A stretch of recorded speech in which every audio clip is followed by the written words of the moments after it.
आप आज्ञा करोगे मैं सिरोधार्य करूंगा, और भरत की भी जिम्मेदारी मैं लेता हूं कि आपकी आज्ञा का उल्लंघन मेरा भैया भरत भी नहीं करेगा। आप ही निर्णय कर दो।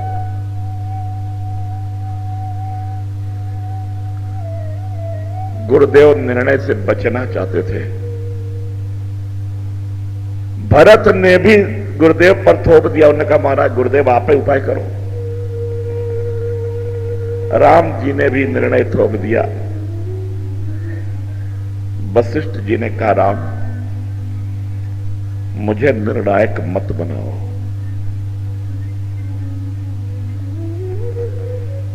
निर्णय करने के लिए निष्पक्ष बुद्धि चाहिए, और मैं ये भरी सभा में ऐलान कर रहा हूं कि आज मैं निष्पक्ष नहीं हूं। मुझसे निष्पक्ष निर्णय की आशा मत करो। मुझे यदि निर्णायक बनाओगे, न्यायाधीश बनाओगे, तो जो निर्णय मैं दूंगा कल आरोप लगेगा कि पक्षपात किया है गुरुजी ने।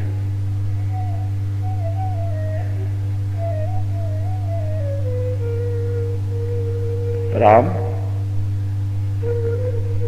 भरत भगति भय बस भई मति मोरी।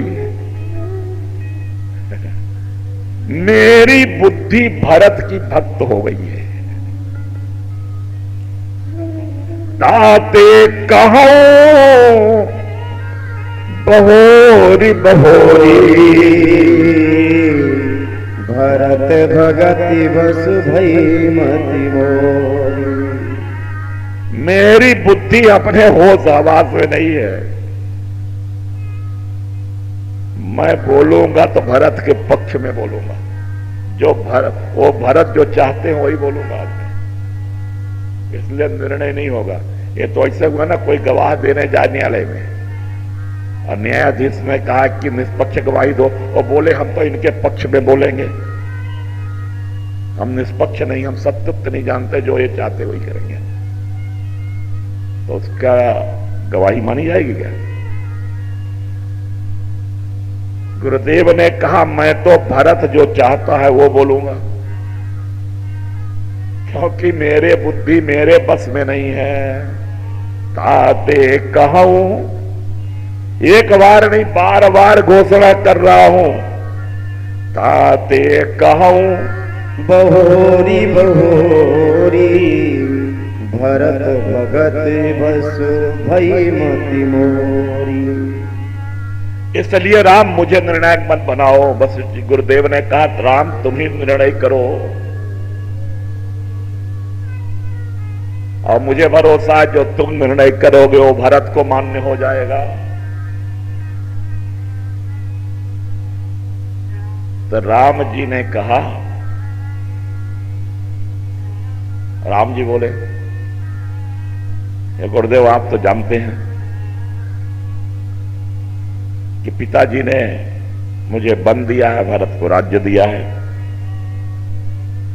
पिता की आज्ञा को इंकार करूं इसमें मुझे बड़ा संकोच है, बड़ा कष्ट होगा।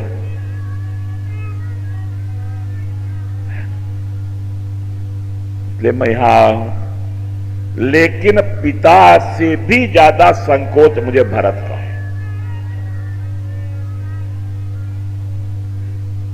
पिता की आज्ञा भी मैं मेट सकता हूं भरत के कहने पर,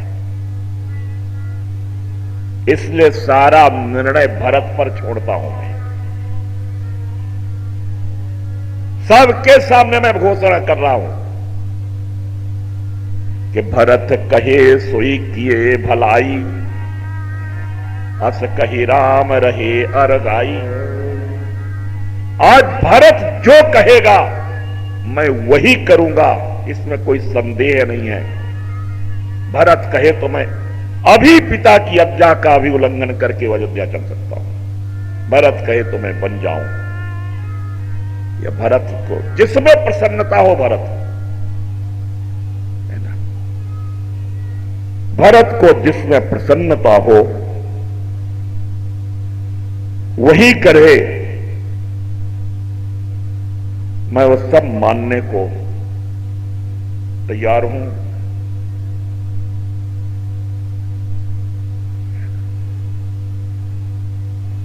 मन प्रसन्न करि सकुच तजी, कहूं करो सोई आज। सत्य संध रघुवर बचन, सुनिभा सुखी समाज। अयोध्या वासियों के हर्ष का ठिकाना नहीं, बस बन गई बात, काम बन गया। क्योंकि भरत तो संकल्प करके ही आए हैं कि राम को हम अयोध्या लाएंगे।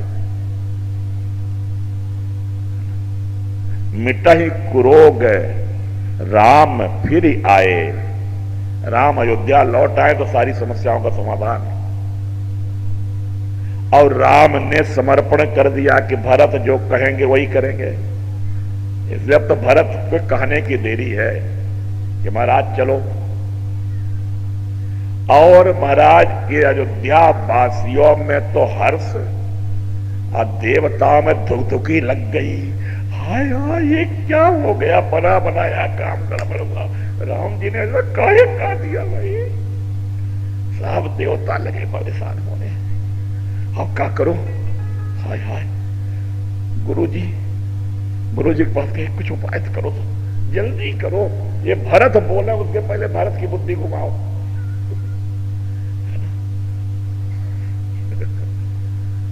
गुरु जी ने कहा कि तेरे दिमाग खराब हो गया है इंद्र। क्या कह रहा है? जिसके सामने राम सरेंडर कर रहे हैं, सरेंडर हो गए, उनकी बुद्धि में घुमाओ।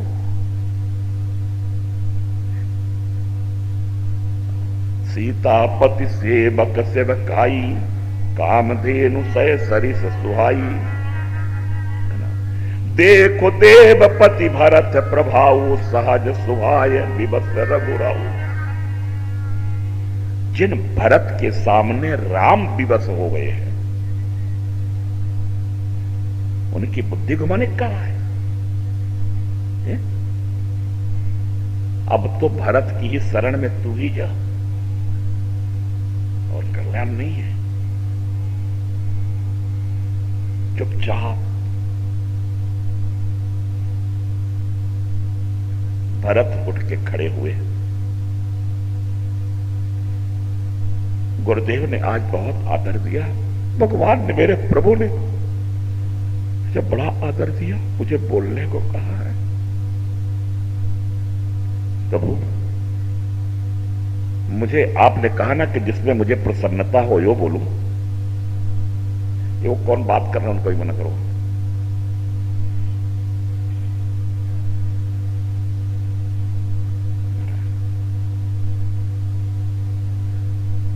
भरत जी ने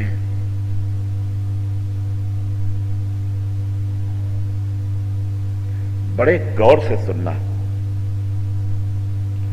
भरत जी ने भगवान के सामने 3 विकल्प रखे,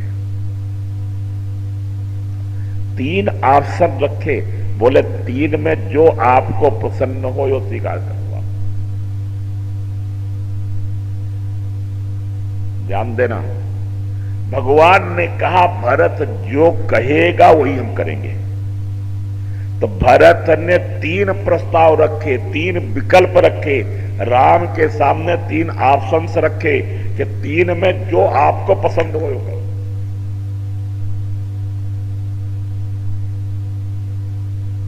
पहला प्रस्ताव है, भरत ने जो पहला विकल्प रखा है, बोले सानुज पठैय मोहि बन, कीजिए सब ही सनात।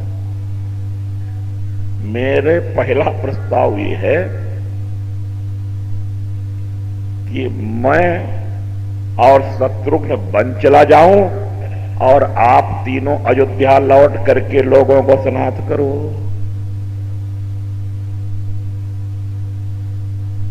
तीसरा प्रस्ताव, दूसरा ऑप्शन, न तू फेर यही बंधु दो, नाथ चलो मैं साथ। दूसरा विकल्प है कि लक्ष्मण और शत्रुघ्न को पूर्ववासियों के साथ वन भेज दो, लक्ष्मण की जगह मैं आपके साथ चलूं। तीसरा विकल्प है कि न तरु जाहि बन तीनों भाई, बहुरी सीय सहित रघुराई। आप मां सीता के साथ अयोध्या चले जाओ, हम तीनों भाई बन चले जाए। तीन ऑप्शंस में जो आपको पसंद हो मान लो। इस तीन विकल्प में जो खासियत है वो ये है कि तीनों विकल्पों में राम को अयोध्या लौटने की बात कही गई है। तीनों विकल्प में राम वापस आए और तीनों विकल्पों में भरत को बन जाने की बात है। आप अयोध्या जाओ, हम वन में जाएं। अब इसमें व्यवस्था कैसी हो एक अलग है। सानुज पठैया मोहि बन, मैं दोनों भाई बन जाता हूं, आप तीनों आ जाते हो,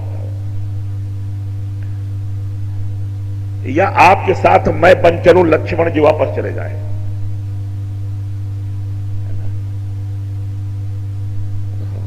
न तरु फेरी है बंधु दो, नाथ चलो मैं। अथवा आप श्री सीता जी दोनों अयोध्या जाए, मैं तीनों भाई बन चला जाता हूं। अब राम को चुनना है इन तीन में से, अब बड़ा मुश्किल है। और राम जी संकल्प कर चुके हैं कि भरत जो कहेंगे वो करेंगे। और भरत ने तीन विकल्प रख दिए, तीन ऑप्शन रख दिए, अब आप चुन लो इसमें जो आपको पसंद हो। यही विधि प्रभु प्रसन्न मन होई, करुणा सागर कीजिए सोई। राम जी ने भरत से कहा था यही विधि होई, यही विधि लिखा था उन्होंने कि मन प्रसन्न करि सकुत जज कहूं करमु सोई आज। राम ने कहा भरत तुम प्रसन्न मन से जो कहोगे वो करूंगा। तो भरत ने प्रसन्न मन से तीन विकल्प रखा और प्रभु की बात उलट दी कि यही विधि प्रभु प्रसन्न मन होई। आपने मुझसे कहा था प्रसन्न मन से तुम कहो, तो मैं भी कहता हूं प्रसन्न मन से आप चुनो। यही विधि प्रभु प्रसन्न मन होई, करुणा सागर कीजिए सोई। अब ऐसा असमंजस है ना। अब लोग प्रतीक्षा करने क्या होगा, जटिल समस्या। और राम के लिए तीनों में से कोई भी चुनना बहुत कठिन है।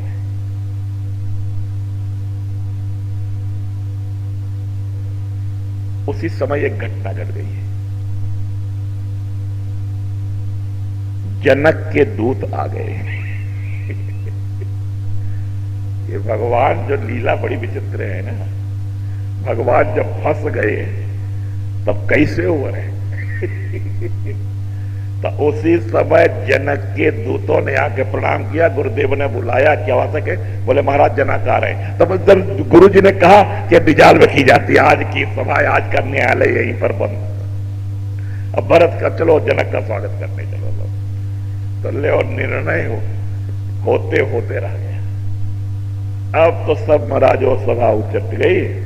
अब जनक जी का स्वागत करने चले गए सब। अब बड़ा वर्णन है विस्तार से। जनक जी को लाया गया, सब मिलना जुलना हुआ। फिर जनक जी के आने के बाद है ना, सुनैना जी के कौशल्या और सुमित्रा की भेंट हुई, बड़ी बढ़िया है। कौशल्या माँ ने सीता जी को भेज दिया, जाओ माँ से मिलाओ। उनके शिविर में गई, पर रात्रि में रही नहीं वो। सीता जी वापस आ गई, सास की सेवा में आ गई। कौशल्या ने कहा तू वहां क्यों नहीं रही? अरे माँ आई थी तो माँ के पास रहना चाहिए रात में। बोले नहीं, आप मेरी माँ आप हैं, आपकी सेवा करेंगे। मेरी माँ ने कहा वहां जाओ, ऐसा वर्णन। और रात्रि में जनक और सुनैना की बात हुई। सुनैना जी ने कहा कि भाई भरत के संबंध में क्या कहना है आपका। अब जनक के लिए तो भाई दोनों सभी दामाद है ना, राम भी जितने उतने भरत हैं। पर भरत का व्यवहार देखकर सुनैना जी ने रात्रि में जनक जी से पूछा कि आप जनक के संबंध में बताइए। जनक ने कहा मेरे बस में नहीं है। धर्म राजनय ब्रह्म विचारू यहां जथा मति मोर प्रचारू सोमति मोरी भरत महिमाही छुअन छाह कही सकई को ताही। ज्ञान शिरोमणि है जनक जी।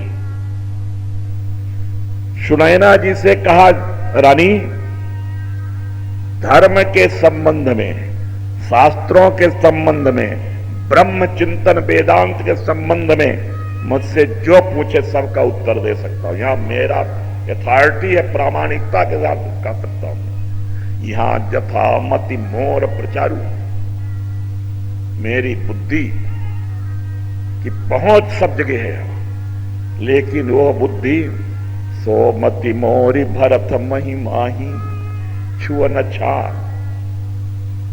भरत के महिमा की छाया भी नहीं छू पाती है। भरत के संबंध में कुछ नहीं कर सकता। महारानी ने पूछा तो भरत जैसा और कोई है दुनिया में? बोले कोई नहीं, निरुपम गुण निरुपम पुरुष भरत भरत समझानी। भरत के समान तो सिर्फ भरत ही है।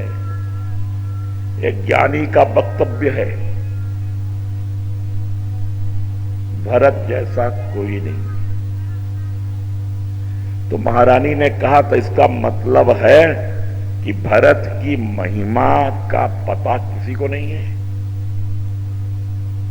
महाराज जनक ने एक मर्यादा का रक्षा किया, बोले नहीं नहीं पता है। एक आदमी है जिसको भरत की महिमा का पता है, मुझे नहीं, पर एक है। कौन है? तो चलो उसी के पास चलते हैं। कौन है वो? बोले राम जी है। भरत की महिमा सिर्फ राम को पता है।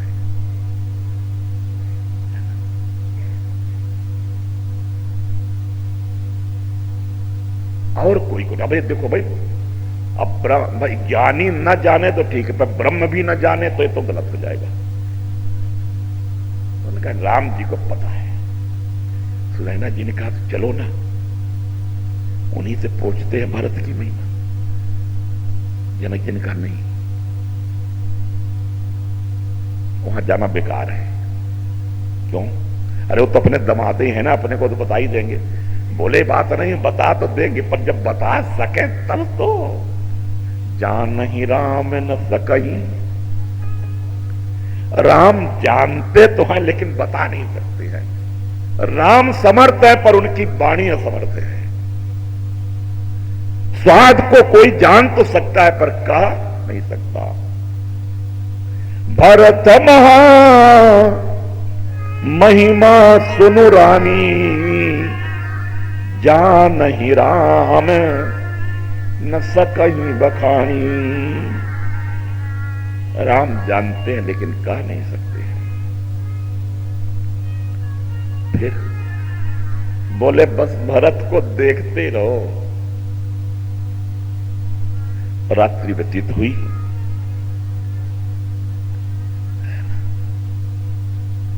गुरु वशिष्ठ जनक के पास आए प्रस्ताव लेकर कि ऐसा ऐसा विवाद है, तो आप इसका निर्णय कर दो। राम वापस नहीं जाना चाहते और भरत जी प्रभु को वापस ले जाना चाहते हैं। गुत्थी उलझी हुई है। आप तक ज्ञानियों में शिरोमणि हैं, सुलझा दो। वो बोले भैया नहीं,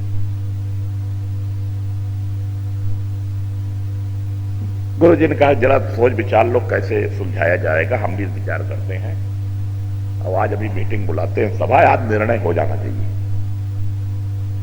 सभा बैठी, गुरुदेव ने फिर राम से कहा कि राम सब परेशान हो रहे हैं, इसका निर्णय कर, क्योंकि निर्णय वो छूट गया था ना, उस दिन होते होते निर्णय छूट गया। मानो गुरुदेव का संकेत था कि भाई अब भरत ने तो कह दिया है, चलो चुन लो।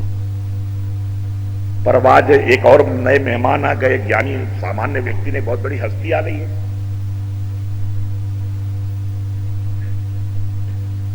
जनक जी, गुरुदेव ने जब राम से कहा कि अब निर्णय करो राम, तो राम जी ने टाल दिया। विद्यमान आप ही मिथिलेशो मोर कहब सब भांति वदे। राम जी ने कहा गुरुदेव, जहां साक्षात आप पधारे हों, पितृतुल्य महाराज श्री जनक पधारे हों, तो ऐसे महापुरुषों के सामने बोलना तो छोटी मुंह बड़ी बात हो जाएगी। मेरा कहना तो बिल्कुल उचित नहीं है।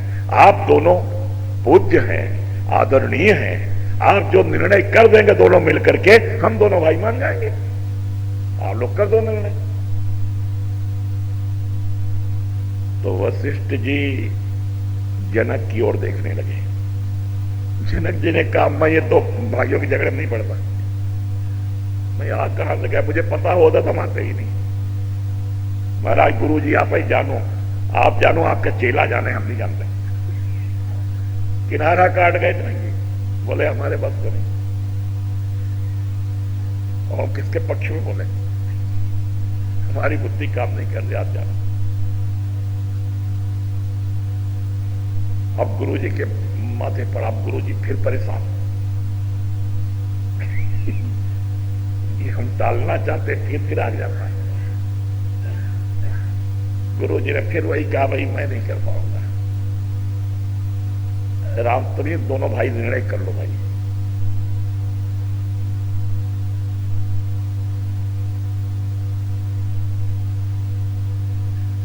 राम जी के ऊपर थोप दिया।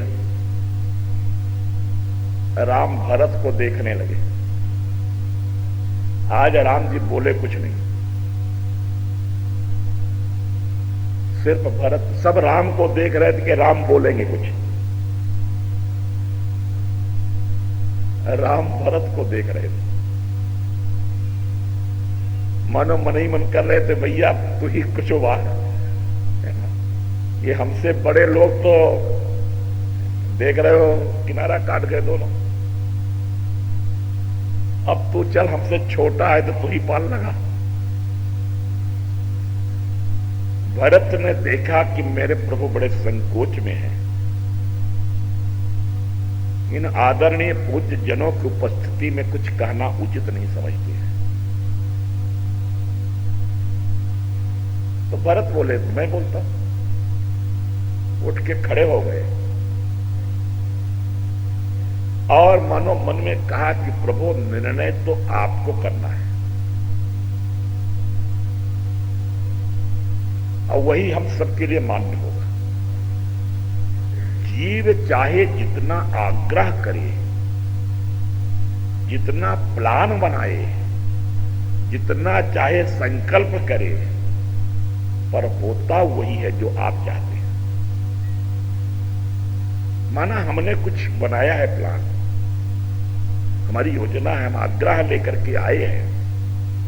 गुरुदेव भी कुछ चाहते होंगे, महाराज जनक भी चाहते होंगे, लेकिन मुझे भरोसा है कि होगा वही जो आप चाहोगे, उसको कोई अन्यथा नहीं कर सकता। लेकिन आप एक मर्यादा के नाम पर बोलना नहीं चाहते कि बड़े, आपने कही दिया कि मोर कहब सौभाग्य बदेसु, आप महापुरुषों को उपस्थिति में मेरा कहना उचित नहीं है, तो चलो मैं कहता हूं, पर मैं क्या कहूंगा, कहना आपको है, व्यक्त भरत के मुख से होगा। बाहर वाले राम ना बोले, भीतर वाले बोले। ही सुमिरी शारदा सुहाई मानस ते मुख पंकज ही सुमिरी। भरत ने हृदय में स्मरण किया, खड़े हुए आंख बंद करके हृदय में देखा, और हृदय में क्या है भरत के? भरत के हृदय में, भरत हृदय सिय राम निवास, स्पष्ट किया गया है कि भरत के हृदय में राम है। भरत हृदय में सुमिरते हैं, माने भीतर वाले राम से कहते हैं कि निर्णय करो, मैं यंत्र बनने को तैयार हूं प्रभु, निमित्त मैं बनता हूं। दुनिया देखेगी कि भरत बोल रहे हैं, पर बोलना है आपको है। जैसे बाहर आवाज स्पीकर से आ रही ना, लाउड स्पीकर से, लोग कहेंगे लाउड स्पीकर बोल रहा है, पर जानने वाले जानते हैं कि लाउड स्पीकर नहीं बोल रहा, बोल कोई और रहा है, और लाउड स्पीकर तो इसको विस्तार हम तक पहुंचा रहा है। बोलना आपको है, आपके वक्तव्य को उपस्थित लोगों तक मैं पहुंचा दूंगा। ही सुमिरी, हृदय में सुमिरा, और तब राम जी ने जिस शारदा को नचाते हैं, वो शारदा को आदेश दिया और वो भरत के मुख में आ गई। रामचरितमानस में दो शारदा का वर्णन है। एक शारदा वह है जो विधि लोक में रहती है ना, और भगत हेतु विधि भवन बिहाई, सुमिरत शारद आवत धाई, जो देवताओं के प्रार्थना करने पर आई और मंथरा की बुद्धि पलट गई। एक शारदा वो है विधि लोक वाली। मानस में वर्णन है कि एक शारदा और है, और वो विधि लोक में नहीं रहती, और राम के पास रहती है कठपुतली की तरह। कभी कभी राम उसे नचाते हैं। शारद दारु नारी सम स्वामी, राम सूत्रधर अंतर्जामी, जही पर कृपा करहि जन जानी, कवि उर अजिर नचावही वानी। जैसे ही भरत ने हृदय में प्रभु का स्मरण किया, बोलिए प्रभु, भीतर वाले बोलिए, भगवान ने अपनी वो शारदा को भरत के जिह्वा पर उपस्थित कर दिया। ही सुमिरी शारदा सुहाई, मानस ते मुख पंकज आई। और राम जी बोलने लगे हैं। भरत दिखाई दे रहा है कि भरत कह रहे हैं। भरत ने कहा, प्रभु, सेवक यदि स्वामी को संकोच में डालकर अपनी इच्छा पूर्ति करे तो अधम सेवक है। दबाव बनाए कि जैसा हम चाहें वैसे हमारे स्वामी, हमारे गुरु ऐसे बोल दें, नहीं। सेवक धर्म ये है कि स्वामी जो चाहे दो कहे, गुरु जो कहे वही करे। इसलिए महाराज, मैं क्या चाहता हूं ये प्रश्न नहीं है, जो आप चाहते हैं वही हो। और ये स्पष्ट हो चुका है कि आप श्री अवध नहीं जाना चाहते। मैं ये चाहता हूं आप श्री अवध वापस हो। आपकी इच्छा अवध वापस होने की नहीं है तो मैं दबाव नहीं बनाता। आपकी इच्छा यदि ये है कि मैं वो अवध वापस चला जाऊं, तो एक प्रार्थना मेरी आप स्वीकार कर लो, मैं वापस जाऊंगा। कछु अवलंब देव मुहि देई, अवधि पार पावो दी। मैं जाऊंगा, पर जीने का सहारा चाहिए। 14 वर्ष की अवधि कैसे बीतेगी, कोई अवलंब दीजिए, सहारा दीजिए। और तब प्रभु करी कृपा पावरी लीनी, सादर भरत लाई सिर लीनी। भगवान ने आधार मांगा, प्रभु ने पादुका दे दी, भरत ने सिर पर रख लिया। भगवान ने कहा, भरत तूने आधार मांगा था पर तुझे तो भार मिल गया, सिर पर लगा भार बन गया है। तो भरत ने कहा, नहीं प्रभु, पादुका जिसकी है, पादुका फिसले ना, ये पहनने वाला संभालता है। पहनने वाले को पादुका नहीं संभालती है, पादुका को संभालता है पहनने वाला। तो ये पादुका जिसकी है, सिर पर इसलिए रखा हूं कि वो मुझे भी संभालेगा, पादुका को भी संभालेगा। वर्णन है सारे देवताओं में तो हर्ष की लहर आई। अवधवासी भी भरत के साथ लौटने को तैयार हुए। अब वहां विदाई हो जाती है। भरत पादुका लेकर के अवधवासियों के साथ अयोध्या आते हैं। सबको व्यवस्थित किया, पादुका को अवध के राज सिंहासन पर स्थापित किया। गुरुदेव से आज्ञा ली, गुरुदेव आपकी आज्ञा हो तो मैं एक व्रत का निर्वहन करना चाहता हूं।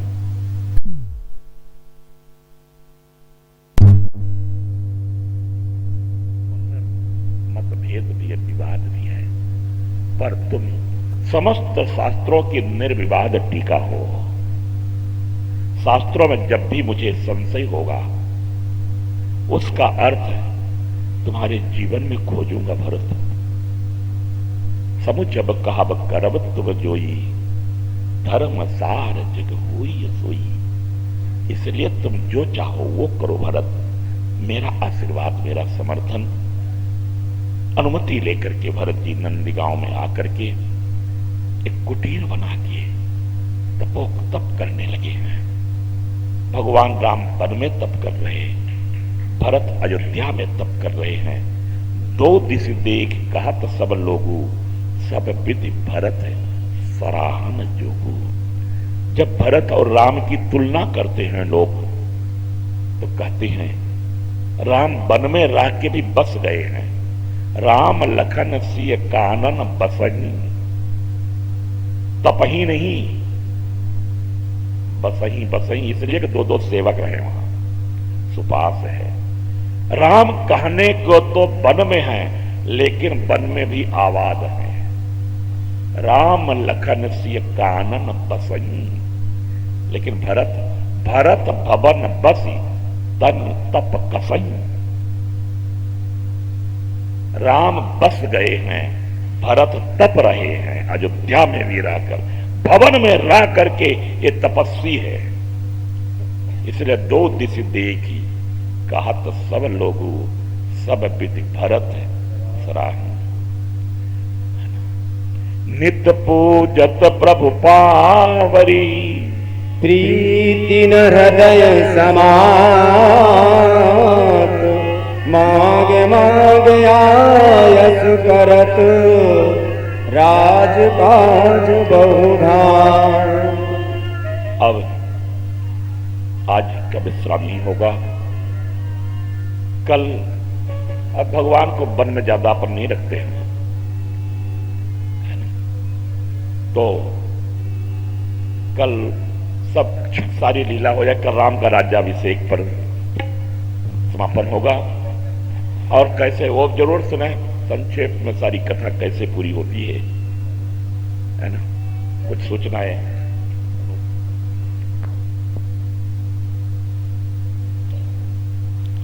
भगवान की परम मंगलमयी आयत की कृपा से पुण्य सलीला ममतामयी भगवती मां नर्मदा के अंक में स्थित गीताधाम परिसर के इस कथा कुंज में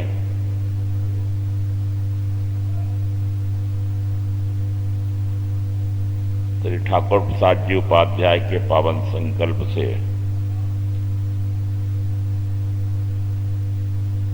9 दिवसीय जो श्री रामचरितमानस का पाठ, हवन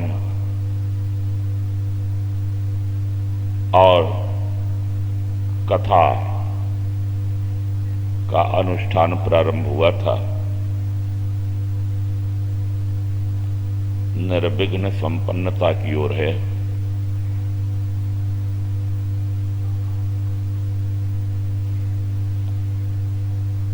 इसके प्रथम सत्र का पहले चरण का कार्यक्रम पाठ और हवन यज्ञ की पूर्णाहुति हो चुकी है।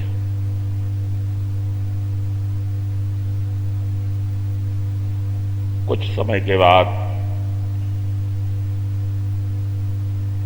राम कथा का भी विश्राम होगा।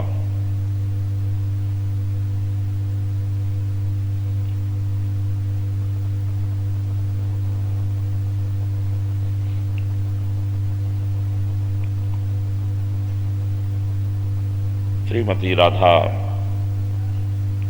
और श्री राजा राम जी दुबे जो इस पूरे कार्यक्रम के यजमान की भूमिका निभा रहे थे, बड़े उत्साह से कार्यक्रम हुआ। ऐसे सभी श्रोता यजमानी थे। ज्यादातर तो श्रोता नियमित रहे, पूरे 9 दिन तक समय से आ जाते थे और सुनते रहे। नगर के लोग भी रहे, नगर के बाहर से भी आए।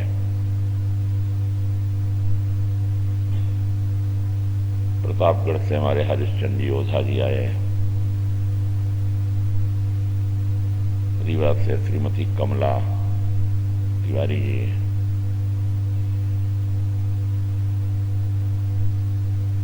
सपना मनकारी से हमारे श्री शिव प्रसाद जी तिवारी जी आए हैं।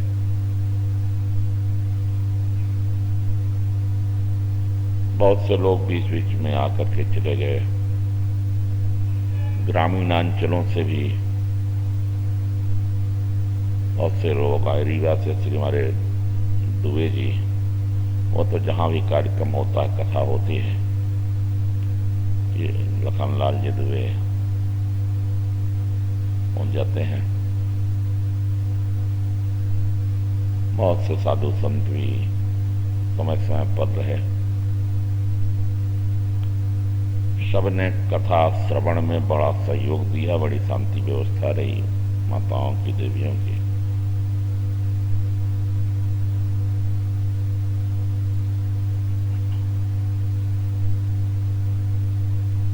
वे जितने सब थे, सब यजमान, सबके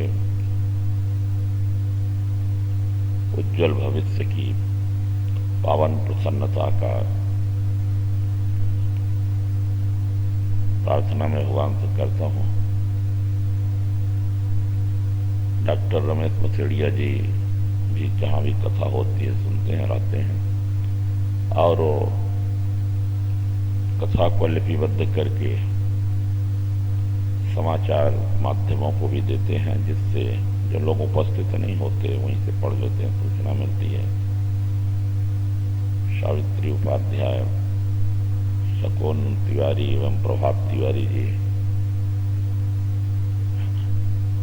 नंदा परौहा, शोभा जी जो बड़ी अच्छी साध्वी हैं, कुछ दिन रही, यहाँ के स्थानीय संत भी सब रहे।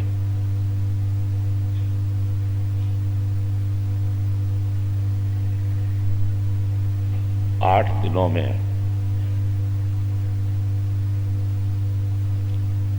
मानक के द्वितीय सोपान तक की कथा संपन्न हुई है, अयोध्या कांड तक की।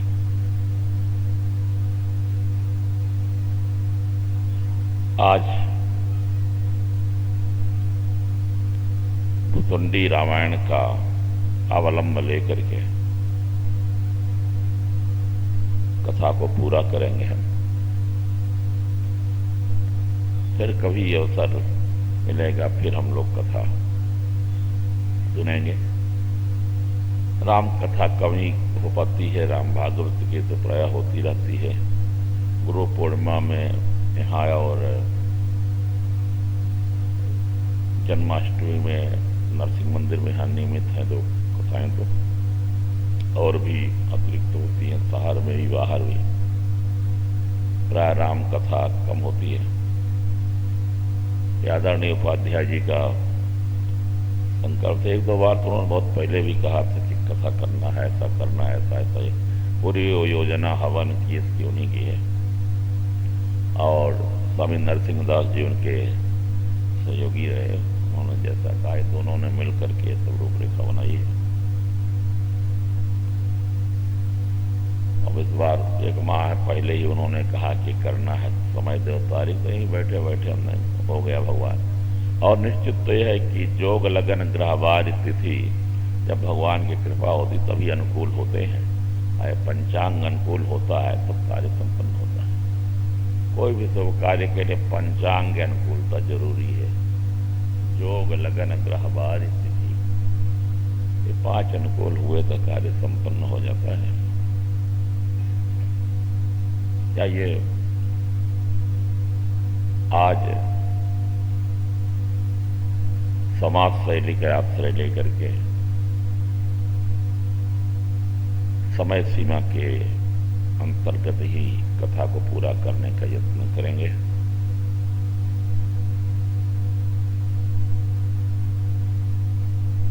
भगवान चित्रकूट में निवास कर रहे हैं,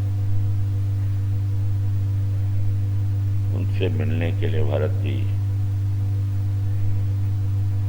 राज समाज के साथ, सेना के साथ चित्रकूट जाते हैं। पर भगवान वापस नहीं आते। भरत जी श्री अवध आ जाते हैं और भगवान राम बंजर चले जाते हैं। पुण्य रघुपति बहुविधि समुझाए, लय पादुका अवधपुर आए।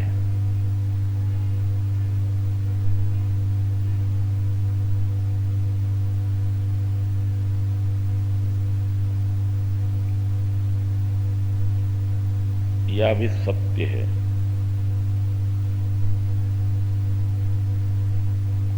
कि भरत को पता है कि हम भगवान के सामने जिद नहीं कर पाएंगे।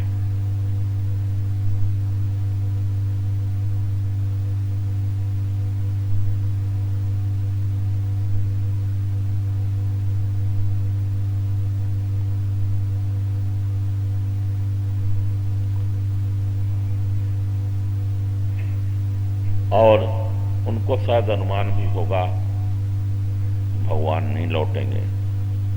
तो फिर कोई ये कह सकता है कि भरत जी ने ये सब आडंबर क्यों किया, जानते रहे कि नहीं लौटेंगे, हम नहीं लौट आएंगे तो क्यों गए? अरे राज्य जब 14 वर्ष संभालना ही था तो संभाल लेते।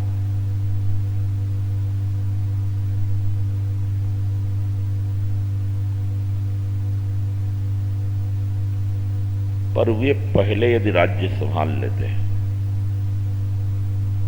कि चलो 14 वर्ष के बाद प्रभु आएंगे तो अर्पण करेंगे, तो एक बात ये होती कि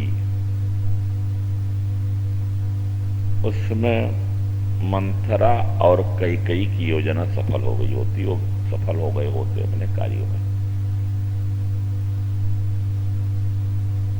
श्री भरत जी इस षड्यंत्र को, कुचक्र को सफल नहीं होने देना चाहते हैं, जिससे इस प्रकार के लोगों को कभी प्रोत्साहन न मिले।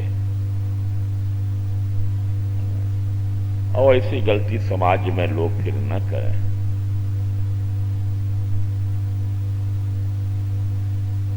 भरत जी राज्य स्वीकार नहीं करते।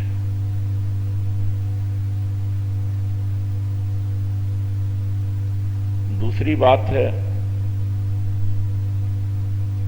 कि जब उनके सामने प्रस्ताव आया कि राय राजपद तुम कहूं दीना, महाराज दशरथ ने राज्य भरत को दिया है, ने भरत उसका संचालन करें, स्वीकार करें। भरत की बड़ी गहरी दृष्टि है और ये सब परिस्थितियों में ध्यान रखने की बात है कि किसी भी घटना के पीछे, किसी भी कार्यकलाप के पीछे स्थूल रूप से जो कारण दिखाई देते हैं, मोटे तौर पर जो कारण दिखाई देते हैं, वो सब निमित्त कारण हैं,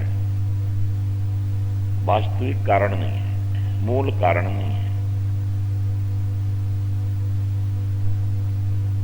मूल कारण के तो परमात्मा है सबके पीछे। सामने कोई दिखता है पर न दिखने वाला जो उनका प्रेरक है परमात्मा। ठीक है, ऊपर दिखता है कि महाराज दशरथ का राज्य था दिया, पर श्री भरत का तर्क है कि राज्य महाराज दशरथ का नहीं है। दशरथ जी को किसने दिया? उन्होंने तो बनाया नहीं, राज्य तो परंपरा से उनको मिला है। तो महाराज दशरथ को उनके पिता ने दिया, और उनको किसने दिया? उनके पिता ने दिया। और ऐसे खोदते जाओ उनको किसने दिया तो बाद में पता चलेगा कि परमात्मा ने दिया है। सबको देने वाला, सब कुछ देने वाला परमात्मा ने दिया। रोटी आपको किसी ने दी, धन्यवाद दो, ठीक है, ऊपरी तौर पर दिए है, उसको धन्यवाद देना भी चाहिए। पर यह भी देखो कि उसको रोटी किसने दिया? जिसने हमें दिया। अरे भाई, ठीक खेती किया, गेहूं आया तो गेहूं किस उसने बनाया है कि उसके बाप ने बनाया है? किसने बनाया गेहूं? आज इतनी वैज्ञानिक उन्नति और उपलब्धि हुई है, पर आज भी कोई वैज्ञानिक सफल नहीं है एक दाना गेहूं का एक दाना बना सके। कोई सफल है? जितनी मौलिक चीजें हैं, मूल चीजें हैं, वो सब परमात्मा की बनाई हुई है, परमात्मा की। हम उन्हीं को कुछ रूपांतरित कर देते हैं, फेर बदल कर देते हैं, कुछ मिलाकर उसका नया रूप दे देते हैं। पर मौलिक उपादान, मूल कारण, जिसके बिना कुछ संभव नहीं, वो सब परमात्मा का है। तो ऊपर अच्छा काम किसी ने किया, आपके साथ एहसान किया, तो उसे धन्यवाद तो दो, ठीक है, पर अंतर हृदय से उस परमात्मा को धन्यवाद दो। उसको याद करो जो इसका वास्तविक मालिक है। ये बीच के लोग तो प्रभारी हैं, इंचार्ज मालिक है, कार्यकारी मालिक हैं, वास्तविक मालिक तो परमात्मा। श्री भरतलाल को इस राज्य के पीछे परमात्मा ही दिखाई देता है। महाराज दशरथ ने जो दिया है उनका नहीं है, संपत्ति सब रघुपति कहे। मेरे पिता ने जो राज्य दिया वो भी मेरे राम का है, ईश्वर का है।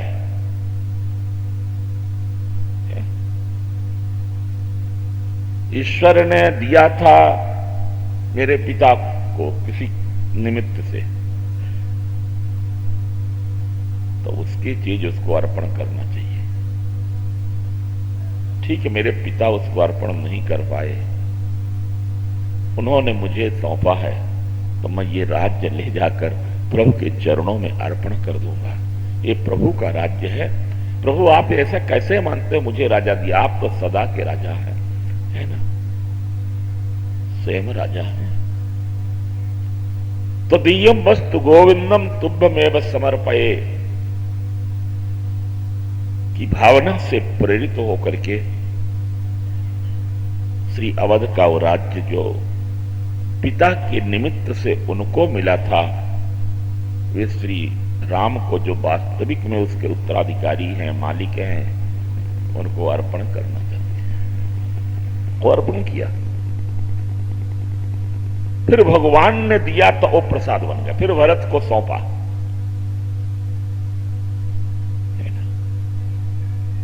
यदि महाराज दशरथ के दिए हुए राज्य को भरत स्वीकार कर लेते तो वो उनका अधिकार होता कि अधिकार में हमको मिला है। पर जब वो स्वीकार न करके प्रभु को अर्पण कर दिया, अब प्रभु ने अर्पित किया कि तुम जाओ इसको देखो, तब ये प्रसाद बन गया है। हम बाजार से मिठाई खरीदते हैं, घर में बनाते हैं, उसके मालिक हम बन जाते हमारे हैं। और ठीक है, व्यवहारिक जगत में हम मालिक हैं भी उसके, लेकिन फिर वही बात कि आपने मिठाई बनाया तो वो सारी जो जिन चीजों से मिठाई बनी वो भी आपने बनाया है क्या?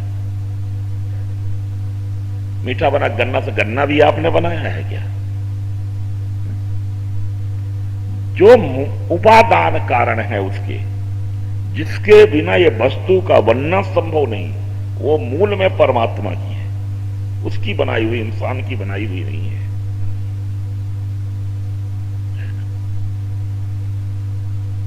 और जब हम वो मिठाई ले जाके भगवान को अर्पण कर देते हैं कि तेरी है, तुझको अर्पण है, तो वो खाता थोड़ी है, वो हमें मिल जाती है, तब वो प्रसाद होती, फिर मिठाई नहीं होती है। बाजार से हम ले आते हैं खरीद के या घर में बनाते हैं तो मिठाई होती है, पर जब भगवान को अर्पण कर देते हैं फिर वो जब हम उसको खाते हैं तो मिठाई नहीं खाते हैं, प्रसाद खाते हैं।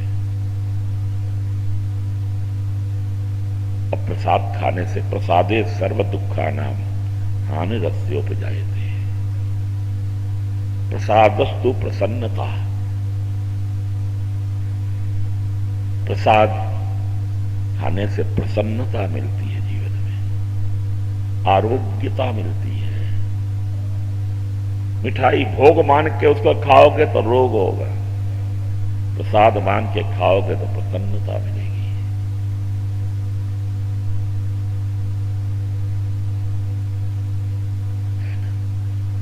पहले उसकी चीज उसको अर्पण करो, उसको याद करो, भोजन करने के पहले उसको याद करो तेरी है, फिर मनो स्वीकार कर लिया। अरे जमीन आपकी है, मान लो मालिक, आपने जमीन किसी को बेच दिया, दाम दे दिया, तो क्या वो जमीन उठा के ले जाता है? जमीन तो जहां की तहां रहती है, ले जाता है उठा।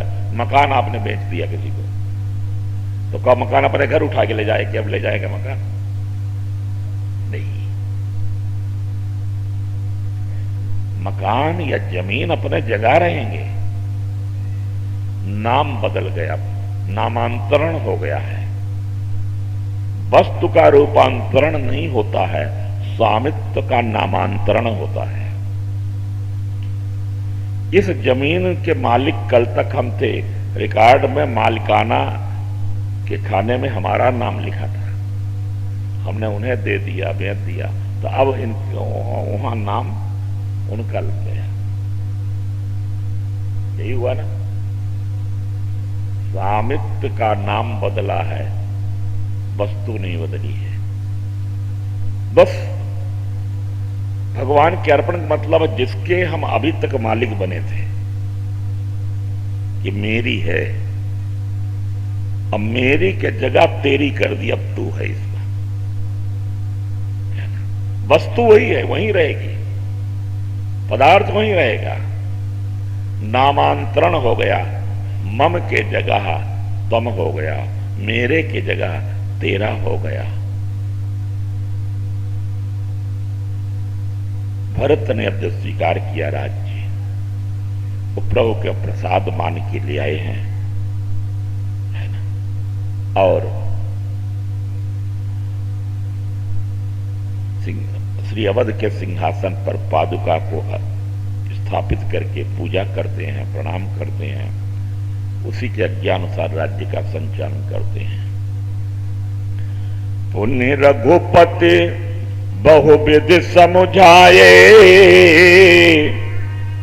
लय पादुका अवधपुर आए। और नित पूजत प्रभु पावरे, प्रीति न हृदय समात, मांगी मांगी आयस करत, राजकाज बहुभांति। अयोध्या में भरत के वृत्त ऐसा चल रहा, और इधर राम चित्रकूट में रह रहे हैं। भरत के जाने के बाद वहां भीड़ भाड़ बहुत होने लगी। सबको पता चल गया कि चित्रकूट में प्रभु रह रहे हैं, इसलिए यहाँ राम असमन अनुमाना, राम असमन अनुमाना, कोई है भीर सबहि मोहि जाना, कोई है वीर सबहि मोहि जाना। यहाँ राम असमन अनुमाना, बोलो सब बोलो। वीर सबहि मोहि जाना।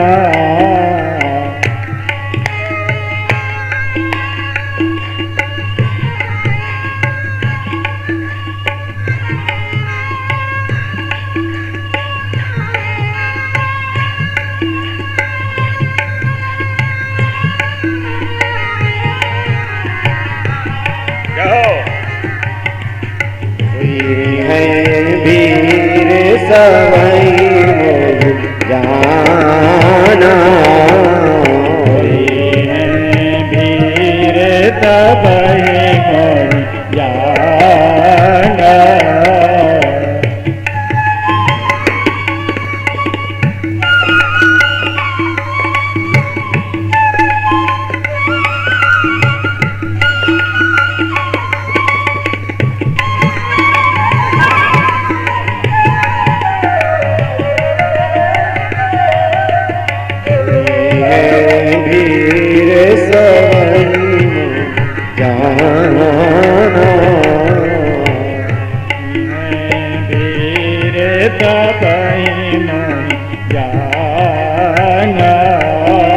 इसलिए भगवान ने निश्चय किया कि अब यहां भीड़ होने से एक तो यहां के महात्माओं के भजन पूजन में व्यवधान होगा, गंदगी बहुत फैलेगी, प्रदूषण फैलेगा।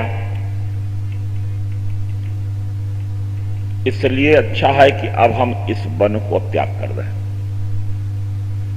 ऐसा निश्चय करके भगवान श्री सीता और लक्ष्मण के साथ आगे बढ़े, कामदगिरी को प्रणाम किया, परिक्रमा की, मंदाकिनी के किनारे चलते हुए अत्रि अनसुईया के आश्रम में आए हैं।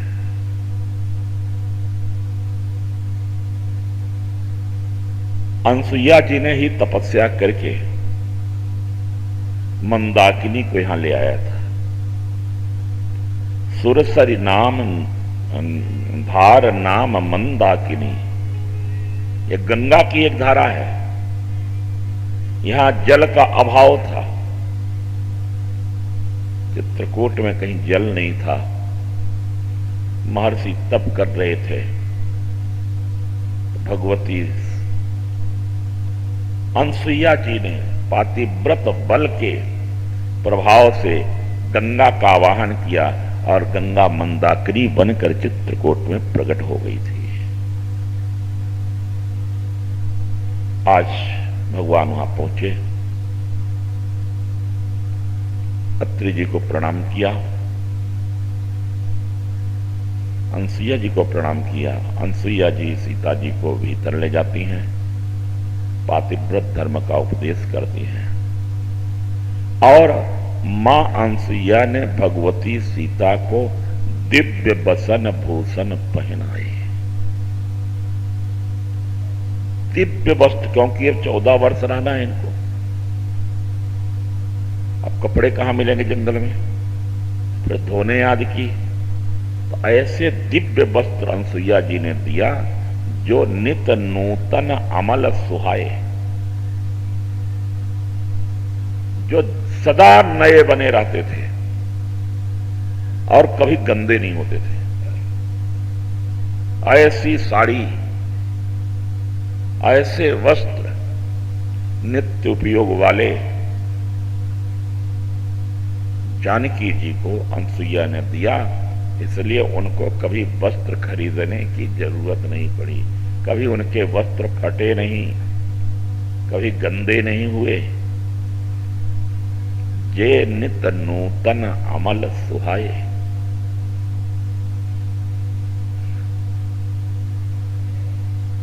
फिर अत्रि अनसुईया ने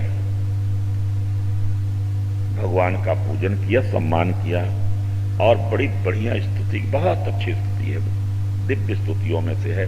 कुछ पंक्तियां उसकी हम गा लेते हैं।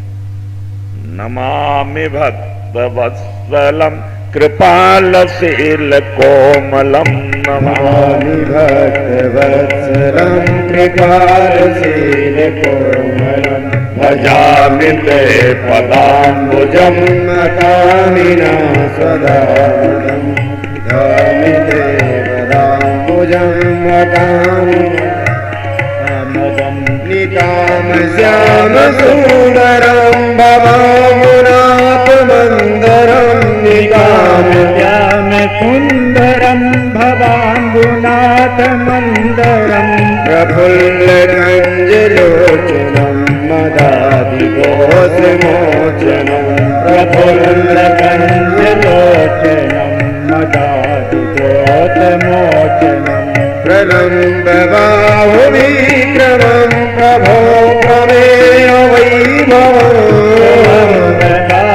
विक्रमं प्रभो प्रमेय वैभवं, निसंग चापसायकं वरं त्रिलोकनायकं, निसंग चापसायकं धरं त्रिलोकनायकं, दिनेश वंशमर्दनं महेश चापखण्डनं,